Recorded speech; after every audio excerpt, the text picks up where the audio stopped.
il est minuit.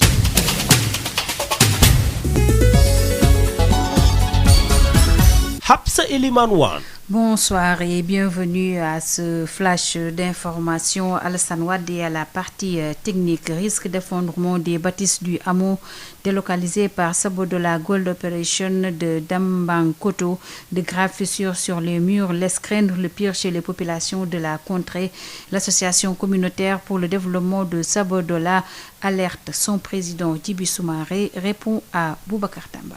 Nous n'attendrons pas que les bâtiments tombent sur les familles pour ensuite tenter de sauver les meubles. Nous voudrons que dans les meilleurs délais, les bâtiments du hameau de Dambankoto soient entièrement reconstruits.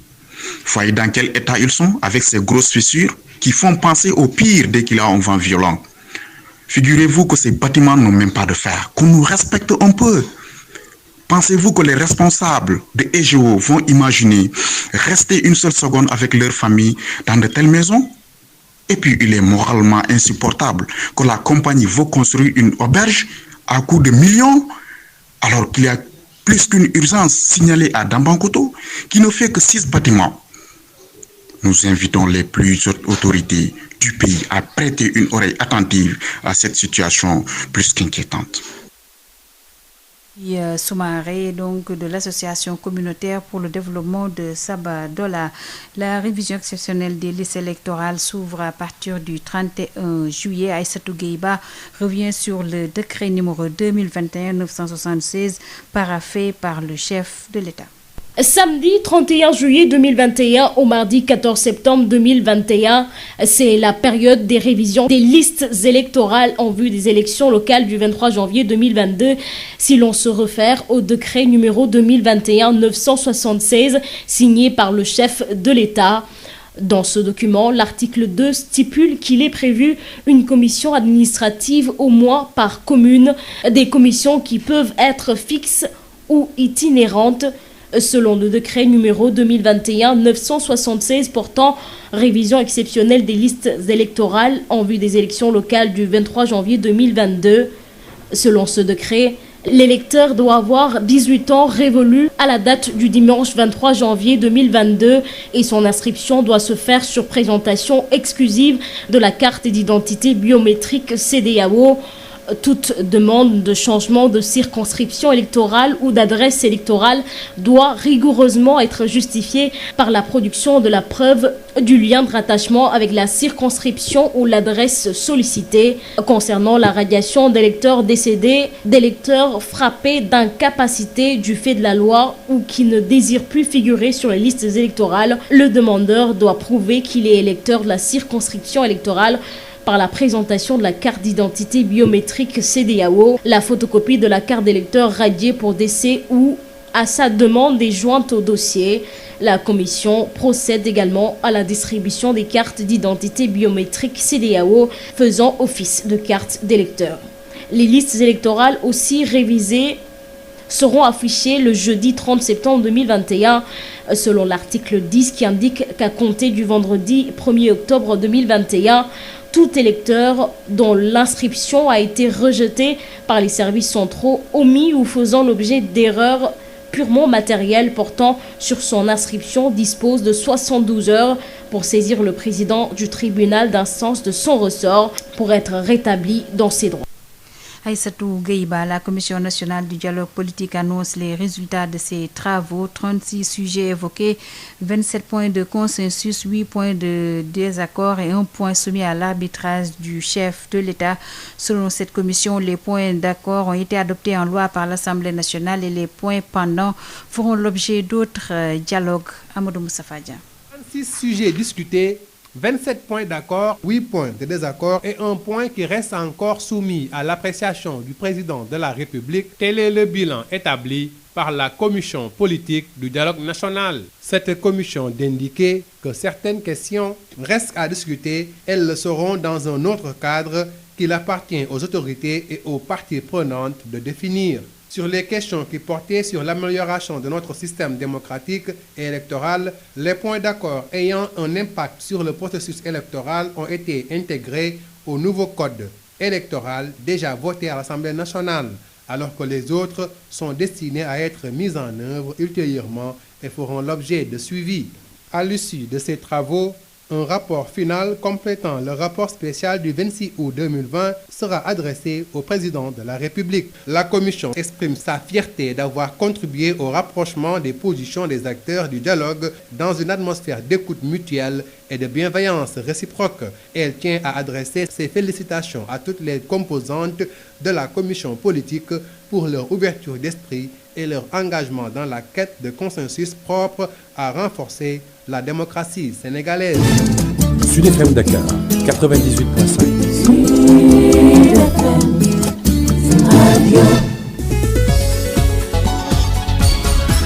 Habsa Elimane Wane. asalaamaaleykum daleen nag jàmm ci xibaar yu njëkk yi tey jii di talaata ñaar fukki fan ak juróom-ñaar ci weeru sulet bi ñu nekk dañu koy door fële ak tiitaange bi nga xam ne daal moo ne ci jamono ji ci askan wi nga xam ne ñoo dëkkee ci amoo maanaam daal village bi nga xam ne daal waa Gold Operation Sabodola ñoo ko samp foofule ca Dambankoto li tax ñu ragal daal mooy daal dañoo ragal yooyu les bâtiment daanu si seen kaw ndax miir yu daal dañoo door di xar moo tax it association communautaire pour le développement de Sabodola fi mu toll nii di artu bu baax a baax ñu déglu président am di Djibi Soumaré ci micro Boubacar Tamba. ñun di dañu xaw a jaaxal lool ndax dëkk bi nga xamante ni mooy Dambankoto juróom benn kër rek la waa EGO ñoo leen doxal fi ñu nekk nii tabaxal leen juróom benn bâtiment waaye li problème bi mooy bâtiment yi amul benn fer te am nañu fii lu mat léegi fukki at fi ñu nekk ni miir yi yépp am ay fissure bu ngelaw bu mag amee rek boo moytul kër yi dinañ daanu ci kaw njaboot yi te loolu lañu bañ balaa loolu di am ñu ngi ñaan waa EGO ñu fexe ba tabaxat kër yi laata musiba di am ndax fi mu nekk ni ñu ngi dégg ni dañu bëgg a tabax benn auberge boo xam ni ay millions lay jaar millions yooyu bu ñu ko jëloon genn wàll bi sax ñu indi ko fii tabaxal waa Dambankoto dina dalalu xelu ñëpp donc ñu ngi ñaan autorité gouvernementale yi ñëpp commencé ci gouverneur bu Kédougou ñu fexe ba jàppale waa Dambankoto. ki doon àddu ñuy teewlu mooy Djibi Soumaré jiite association communautaire pour le développement de Sabodola yi nga xam ne dañoo tiit fi mu toll nii ndax kër yi nga xam ne moom la leen Sabodola Gold Operation tabaxal foofule ci Dambankoto daal dafa mel ne ci daanub la jëm ñu wax ci élection locale yi nga xam ne moom lañ fas yéene amal ci ñaar fukki fan ak ñett ci weeru janvier ci atum 2022 ak décret bi nga xam ne moom la njiitu réew mi siifee di décret numéro 2021 976 tax danañu door daal liggéey bi ñu war a amal ci liste électorale ñu fas yéene ko door ci fanweeri fan ak benn ci weeru sulet Aïssatou Gueye Ba moo ñu yëral boobule décret. samedi fanweeri fan ak benn ci weeru juillet jëm mardi fukki fan ak benn ci weeru septembre atum 2021 mooy àpp bi ñu jàpp ngir binduwaat ci liste électorale ngir waajal li di élection locale yi dara am ñaar fukki fan ak ñett ci weeru janvier atum 2022 bu ñu sukkandikoo nag ci décret numéro 2021 976 bi nga xamante ne nag kii di njiitu réew mi moo ko daal di signé ci document bi ni mel nag article 2 day wax rek ne daañu samp ab commission administrative ci commune bu nekk commission yu ni mel nag nara nekk ay commission yu fixe wala itinérante bu ñu sukkandikoo ci décret numéro 2021 976 bi wax ci révision exceptionnelle liste électorale yi ngir waajal lii di élection locale yi ñaar fukki fan ak ñett ci weeru janvier 2021 électeur bu nekk faw mu am fukki at ak juróom ñett bésu vote yi te bu yegsi nag faaw mu am carte d'identité biométrique CEDEAO ndaw mu nekk bu bëggee sax soppi fi muy wotewee faaw mu andi kayit buy firndeel ne foofu la dëkk ci lu jëm ci wàllum génne ñi nga xamante ne dañoo faatu ci liste électorale yi wala ñi nga xamante ne nag yoon dalee ni aaye ñu bokk ci liste électorale yi demandeur boobee nag faaw mu daal di rek andi ab carte d'identité biométrique CEDEAO photo carte d'électeur am ak it itam benn demande buy ànd ak dossier boobee. commission bi sax moom mooy joxe lii di carte d'identité biométrique CEDEAO bi nga xamante ne mooy tax ñu mun a wotee ca noonee la ñuy càmbare li nga xamante ne moo di liste électorale yi jeudi fanweeri fan ci weeru septembre atum 2021 ci la ñuy siwal génnee liste électorale yi dal di koy taf bu ñu sukkandikoo ci article 10 bu décret biile di xamle ne dalee ko ajjuma benn fan ci weeru octobre 2021 bépp électeur bi nga xamante ne nag inscription am nanguwuñu ko wala dañ ko tëpp wala fàtte ko ci liste yi am na ñetti fan ngir daal di rek saisir ki nga xamante ne mooy di tribunal d'instance bu mu gën a jege ngir rek ñu delloo ko ci liste yi.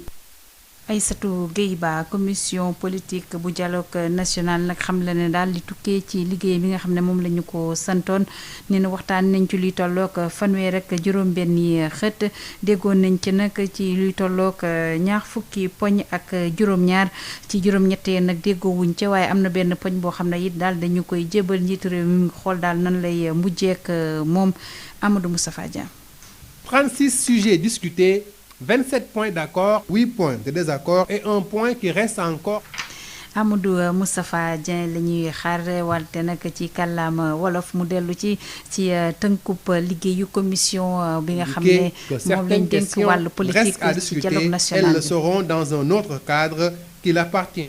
déggoo juróom-ñett yi di ay poñ yoo xam ne amuñu ci benn déggoo. benn poñ bi mooy bi nga xam ne jébbal nañ ko président Macky Sall ngir mu daal di si yéey yàbbi lu ni mel mooy tënk bi nga xam ne commission politique du dialogue national jot nañ ko génnee ni ki tey ki seen communiqué ci communiqué bi ñu xam ne bokk na ci ay ponk yoo xam ne ba léegi waxtaan bi dafay wéy ndax kat dina am ay yeneen bërëb yoo xam ne daañu fa mën a jukki ponk yooyu le bëgguñ ko mën a waxtaanee mu gën a yaatu lu ko mooy nag waxtaan yi nga xam ne jot nañ ko sumb moom am na lu mu jur ba tax sax fu mu nekk nii ponk yi ñu juboo toll ci ñaar fukk ak juróom-ñaar jot nañ ko dugal ci bi ñu tëggaat code électoral bu yees fii ci réew Sénégal ba sax assemblée nationale jot na ko voté yeneen ponk yi nga xam ne nag fu mu nekk nii jotuñ si juboo daañu koy waxtaanee waat ngir seet naka lañ ci amee ab déggoo communiqué bi di xam ne ginnaaw liggéey bi nga xam ne commission bi jot na ko liggéey ak rapport final bi nga jotoon def daañu jébbalaat beneen rapport boo xam ne daañu si tënk liggéey bi yépp président Macky Sall ci boppam ci gannaaw ga commission politique bi di delloo njukkal ak di fàttaliku ki nga xam ne moo di général Mamadou Niang bi nga xam ne moo jiite woon commission bi ba ni ko fi yàlla de jëlee ci ñaar fukki fan ak juróom-ñett weeru décembre 2020 commission bi di rafetlu taxawaay bi nga xam ne ñi nekkoon ci biir liggéey bi jot nañ ko wane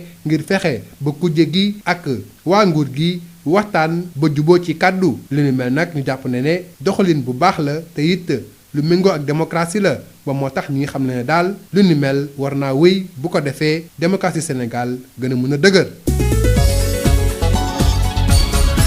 Habsa Elimane Wane. lii lañ leen indiloon ci wàllub xibaar ci rajo Sud FM ci guddi si ñu sant gërëm Alassane Wade biñ ci àndaloon ak Soli Fati sant leen it gërëm leen yéen ñi safoo rajo Sud FM bu fajar jotee ak jàmm beneen équipe dina fi teew ngir dëgtal leen yeneen i xibaar ñu fanaan jàmm.